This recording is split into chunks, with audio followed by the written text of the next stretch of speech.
Bien, amigos, continuando con la historia de los himnos y cánticos del Evangelio y de los autores y compositores, te quiero presentar el himno 462 de maneras misteriosas. De manera misteriosa ya empieza a sonar este precioso himno, cuyo autor aquí está como T. Ward, que en realidad es William Cooper, y William Rowland la música. Y el versículo que puede tener que ver con el mensaje es el que está en el Evangelio de San Lucas 12, 28. Dice: y si así viste Dios a la hierba que hoy está en el campo y mañana es echada en el horno, ¿cuánto más a vosotros, hombres de poca fe?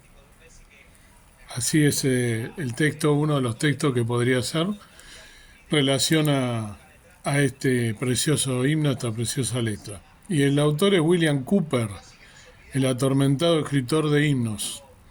La vida de William Cooper es relevante para este proyecto porque trata de un distinguido escritor de himnos y poemas, quien colaboró con John Newton y fue autor de Good Moves in a Mysterious Way, un himno ampliamente conocido por la comunidad de habla inglesa, que es ¿no? Dios habla de maneras misteriosas, ¿no? Suele hablar Dios, y por gran parte de la cristiandad hispanohablante. Sin embargo, esta es una historia trágica que no tiene un final feliz y trata temas como el suicidio, por lo cual no recomiendo su lectura a personas, ¿no?, que estén atravesando, personas que por ahí están pasando un final no del todo feliz, ¿no? Por crisis, por depresión, pero bueno, el tema es que William Cooper nació en Berkhamsted el 26 de noviembre de 1731 en el seno de una familia respetada. Su padre era el reverendo encargado de la capilla del pueblo. Tuvo 5 hermanos que murieron en la infancia. Poco antes de cumplir los 6 años de edad nació otro hijo en la familia. En los pocos días su madre falleció, tan solo 2 días antes de que William cumpliera los 6 años. Nunca logró superar por completo la pérdida de su madre y le dedicó varias líneas en sus poemas. Ese mismo año fue enviado a una escuela a 7 millas de su pueblo, donde sufrió malos tratos por parte de sus compañeros. Luego entró a Westminster, donde fue un excelente jugador de cricket y de fútbol. Desde muy pequeño se deleitaba en la literatura, siendo Copley, Milton y Homero sus primeras influencias. De 1749 a 1752, a fin de dar gusto a su padre, estudió Derecho. Durante esta época se enamoró de su prima Teodora, a quien le escribió 19 poemas en los que la llamaba Delia. Su padre prohibió este matrimonio, pero nunca se olvidaron y durante años su prima lo ayudó económicamente en secreto. Durante esta época empezó a agravarse la depresión que había empezado a manifestarse en sus años de escuela, y la situación empeoró tremendamente con la muerte de su padre. Estuvo 12 años como estudiante y practicante de leyes, tiempo durante el cual se dio lo que se conoce como su primer trastorno. Abandonó la lectura de los clásicos y dejó de asistir a los sitios de culto y de hacer sus devociones personales. Se le recomendó un cambio para mejorar su salud mental, por lo cual se trasladó a Southampton, donde su crisis fue grandemente aliviada y la amistad de su prima Harry lo ayudó a recuperarse y volver a pasar por un periodo de gran felicidad.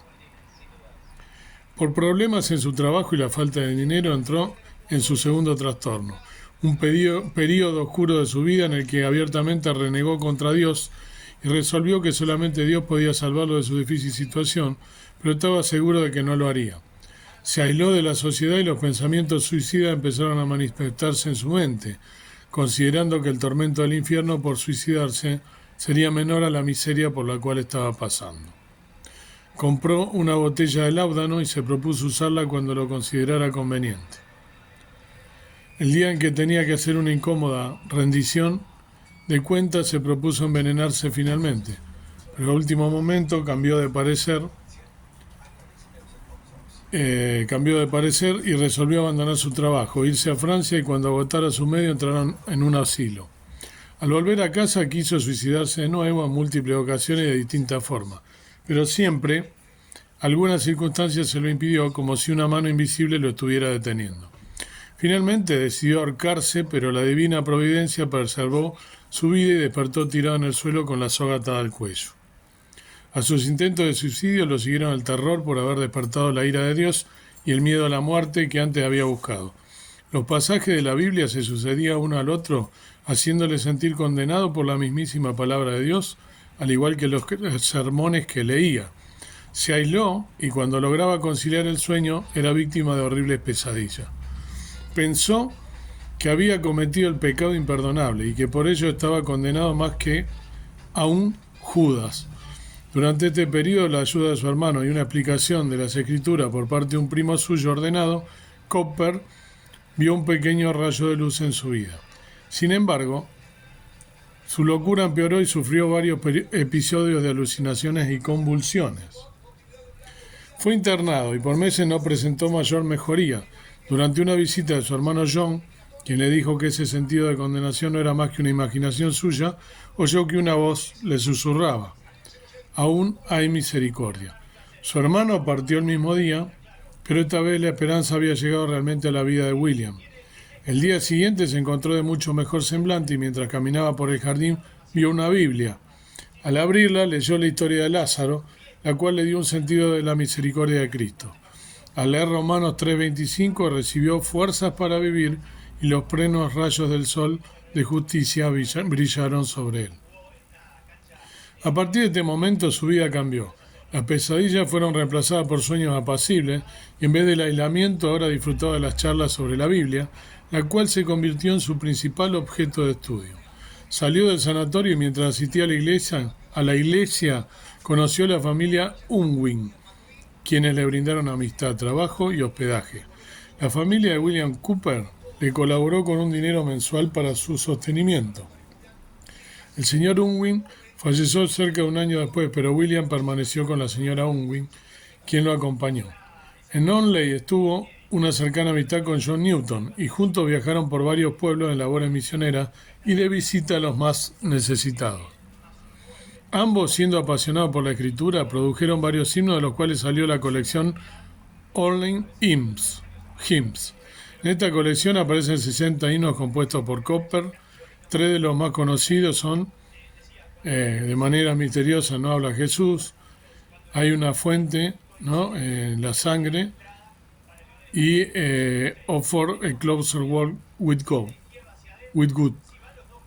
A la luz de las muchas experiencias por las que pasó Cooper, se pueden ver reflejadas en sus letras las terribles luchas que acompañaron a Cooper durante una gran parte de su vida.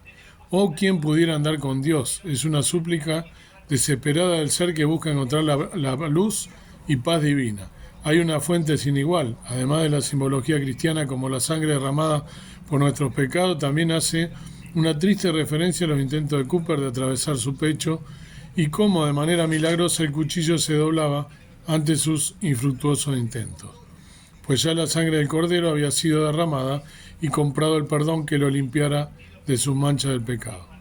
Y el himno, de manera misteriosa, suele Dios aún obrar, es una reflexión del autor sobre las formas incomprensibles en que Dios guió su vida hasta ese momento, estando al borde de la muerte, pero hallando la felicidad luego de muchas penurias. Es así como los himnos de este aclamado poeta son una mezcla entre la desesperanza y tristeza y la esperanza y gozo de la salvación divina. Tiempo después, en 1773, luego de tener un sueño que nunca quiso relatar, sus periodos de locura volvieron y sus angustias lo acompañaron el resto de su vida. Intentó acabar con su vida nuevamente en una ocasión, creyendo que Dios se lo pedía, pero al no lograrlo terminó convencido de que Dios lo había rechazado para siempre. Los cuidados de sus amigos lo mantuvieron con vida y fue este su periodo más productivo. Escribió varios volúmenes de poemas y se ganó la reputación como el poeta más influyente del siglo XVIII y uno de los pioneros de la poesía romántica.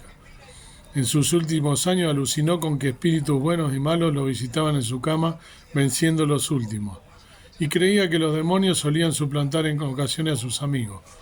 Falleció a los 69 años de edad, luego de un breve periodo de postración, sin ninguna esperanza en su corazón, rodeado de la más profunda tristeza. El himno "Quién pudiera andar con Dios", ¿no? Lo compuso en 1769 durante la enfermedad de la señora Unwin, quien luego de la muerte de su esposo acompañó a William hasta que falleció. En algún momento llegaron a considerar casarse, pero la inestabilidad mental de William truncó estos planes. Luego, de manera misteriosa, fue el último himno compuesto por Cooper. No se sabe a ciencia cierta si fue escrito a comienzos de 1773, antes del comienzo de su segunda crisis, o en 1774, durante un breve periodo en el que pareció retornar a la esperanza en Dios. Luego de esto, Cooper no oró a Dios nunca más. Triste, ¿no? La historia de este hombre. Sin embargo, escribe justamente este himno tan poderoso, tan precioso, ¿no? Y se entiende la letra, ¿no? Porque dice: de maneras misteriosas suele Dios aún obrar, y así sus maravillas por los suyos efectuar. Él cabalga sobre nubes, y los vientos y tempestad son sus siervos enviados para hacer su voluntad. En abismos insondables con destreza y gran saber atesora sus designios, efectúa su querer. Alentaos, pues, miedosos, estas negras nubes son, de sus bendiciones llenas, traerán la salvación.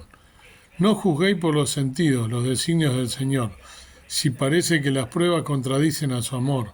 Descansad en su promesa, en su gracia confiad, estas sombras son el manto con que envuelve su bondad.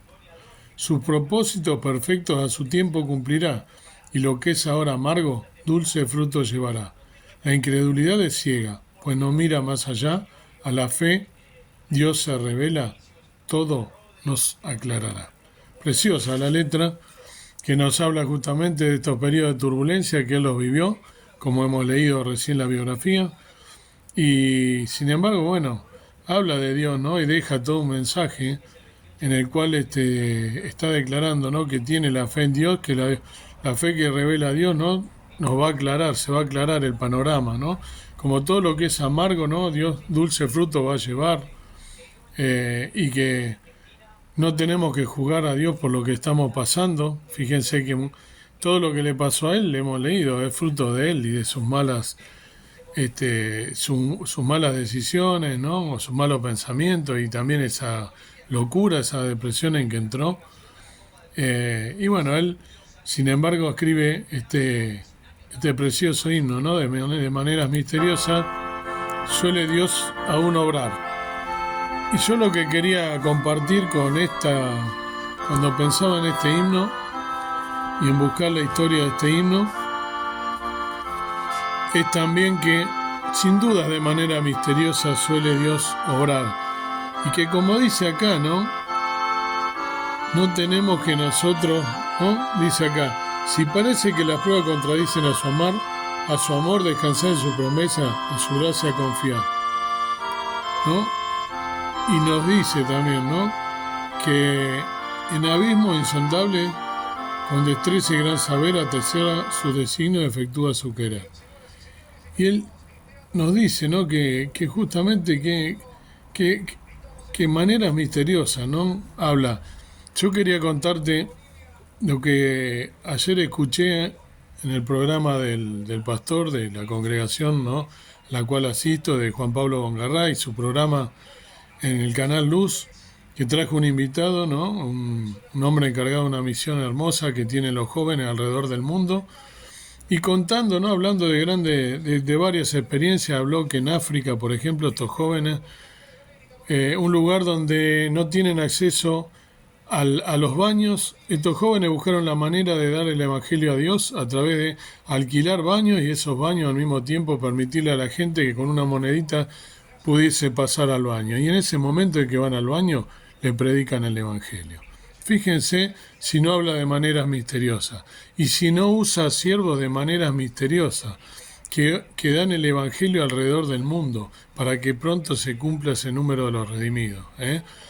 El otro día te conté que uno de los pastores volvió de Lausania, del congreso que hicieron las iglesias evangélicas alrededor del mundo. Se juntaron de todos los lugares, y que él comentaba que en África, un continente de pobreza, donde hay guerra, donde hay persecución, donde hay golpes de Estado a los gobiernos, donde está en muchos lugares de ellos hay terroristas o el Islam está mezclado, ¿no? Dominando a los gobiernos y sin embargo están haciendo una obra y el Evangelio es el continente donde hoy más está creciendo.